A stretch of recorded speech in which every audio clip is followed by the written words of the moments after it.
Welcome to my YouTube channel Arya and Aditya classes. दोस्तों, आज के वीडियो के अंदर सेट 1 क्लास 8th का जो है पार्ट नंबर 5 इसका जो है, जिसके अंदर हमने सेट नंबर 1 के मैक्सिमम जो है सभी क्वेश्चन कंप्लीट करने, कुछ बचे हुए हैं वो हम इसके अंदर हम देखेंगे। तो ये हमने जो है इसको पार्ट वाइज डिवाइड किया हुआ है। तो आज हम देखेंगे पार्ट नंबर 5 में कुछ जो इम्पोर्टेंट क्वेश्चन है। आप क्वेश्चन देख सकते हैं यहाँ पे, जैसे है 2/5 मल्टीप्लाई है -3/7 -1/14 -3/7 इंटू 3/5। बच्चों को ये क्वेश्चन काफ़ी टफ लगता है कि इसे किस तरह से सॉल्व किया जाए। तो मैं यहाँ पर आपको इजी वे में जो है इसको समझाऊंगा, ताकि ये क्वेश्चन आपको दोबारा ना भूले। एक दो बार प्रैक्टिस कर लेंगे तो ये आपको इजी वे में समझ में आ जाएगा। देखिए, इस तरह के क्वेश्चन के अंदर पहले हम देखते हैं इसके अंदर कॉमन क्या है और प्रॉपर्टीज हमें लिखनी होती है। तो यहाँ पर देखिए 2/5 इंटू -3/7 -1/14 -3/7 इंटू 3। अब यहाँ पर देखिए दो जगह कॉमन यहाँ पर हमें चीज़ दिख रही है माइनस, लेकिन एक जगह माइनस है। तो ये हमें करना किस तरह है। अब देखिए, पहले तो तरीके में हमने जो है यहाँ पर देखिए लिखा है 2/5, ये हो गया, यहाँ तक तो हमने क्वेश्चन उतार लिया। फिर क्या करना है यहाँ पे, इसमें जो -1/14 है इसको हमें लास्ट में ले जाना है यहाँ पर, और इन दोनों को हमें एक साथ ले जाना है। ये कर दिया। अब ये जो है इसमें यूज किया है कॉम्यूटेटिव प्रॉपर्टी। तो कॉम्यूटेटिव इस प्रॉपर्टी को भी आपको याद रखना है। तो इसके बाद आप क्या करेंगे, इसमें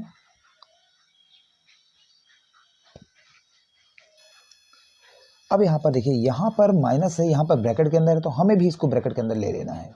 तो आपने यहाँ पे प्लस साइन लगा दीजिए और ब्रैकेट के अंदर -3/7 कर दीजिए इंटू 3/5। इससे कोई वैल्यू में इसके अंदर चेंजमेंट नहीं हो रहा है। अब क्या करेंगे यहाँ पर कि -3/7 जो है उसको दोनों से कॉमन ले लीजिए, और यहाँ पर बच गया आपका 2/5, और यहाँ बच गया प्लस के साइन के साथ 3/5। बाहर आ गया आपका 1/14। अब इसको आपने सॉल्व करना है। यहाँ तक तो टोटल जो है हमें एक इक्वेशन मतलब एक सिचुएशन हमारे बनाने का पूरा तरीका था, वो आपको समझ में आ गया होगा। अब इस सॉल्व करने वाला है जो वो मैं बता रहा हूँ आपको। तो -3/7, यहाँ पर दोनों के डिनोमिनेटर 5 है तो आप 5 रख दीजिए। 2 + 3 ये 5 हो जाएगा, और माइनस का 1/14 इसको आप यहाँ पर कट करेंगे, देखिए तो ये बच जाएगा आपका, इनटू में ये 1 हो जाएगा, और माइनस का 1/14। उसके बाद इसको आप लिखेंगे -3/7 और माइनस का 1/14।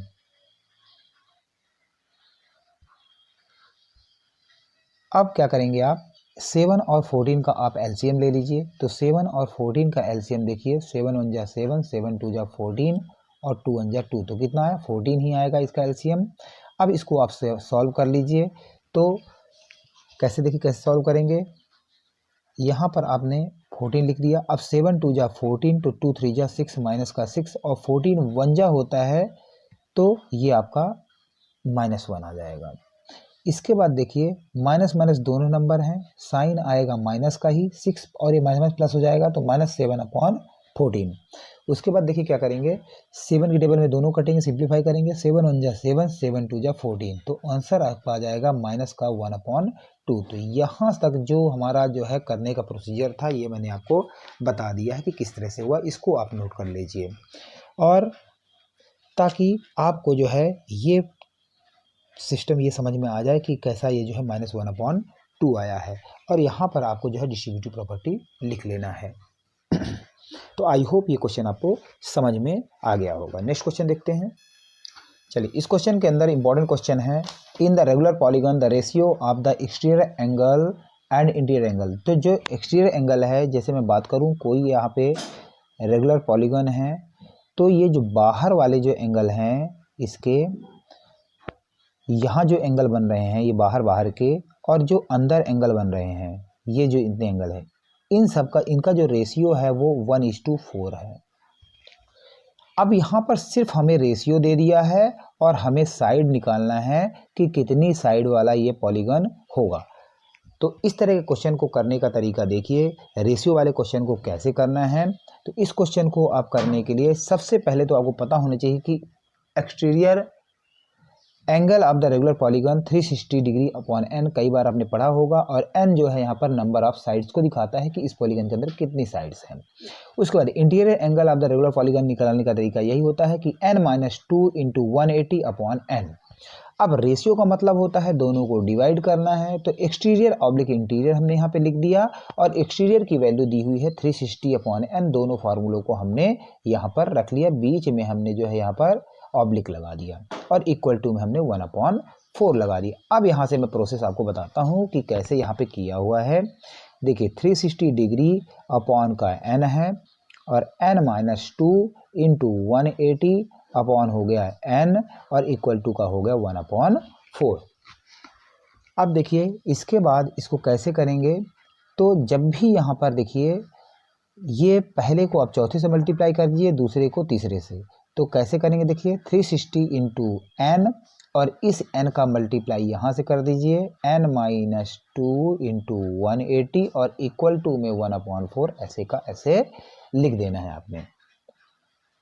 उसके बाद देखिए ये n और ये n आपस में कट जाएंगे, 180 1 जा हो गया, और ये 2 जा में 360, तो यहाँ पर बच गया आपका n-2 और इक्वल टू में 1/4। यहाँ तक आपको इजी वे में समझ में आ गया होगा। अब इसके बाद आप क्रॉस मल्टीप्लिकेशन कर दीजिए। देखिए तो 2 इंटू 4 इक्वल टू 1 और n-2 आ गया, तो इसको कैसे लिखेंगे, 4 2 जा 8 और n-2। इसके बाद आपने यहाँ देखिए n इज इक्वल टू, अब इसको आप इसको ट्रांसपोज करेंगे आप, तो 8 + 2 हो जाएगा, तो n की वैल्यू जो हो जाएगी आपकी यहाँ पर 10 हो जाएगी, तो n की वैल्यू जो है 10 हो जाएगी। तो आई होप ये पूरा प्रोसेस आपको ये समझ में आ गया होगा। तो ये आप जो इसको देख सकते हैं, और इसको जो है प्रैक्टिस आप कर लीजिए, 1-2 बार वीडियो आप देखेंगे तो आपको ये समझ में आ जाएगा। उसके बाद ये जो बुक की लैंग्वेज है इसको आपने उतार लेना है, इससे आपने प्रैक्टिस कर लेना है जो मैंने बताया है कि किस तरह से ये आंसर आया। तो आई होप ये रेशियो वाले क्वेश्चन आपको समझ में आ गया होगा कि किस तरह से हमें इसका सोल्यूशन करना है। तो इसका आप स्क्रीनशॉट ले सकते हैं और आप जो है इसकी प्रैक्टिस कर सकते हैं। आपके एग्जाम के लिए काफ़ी इंपॉर्टेंट क्वेश्चन है ये।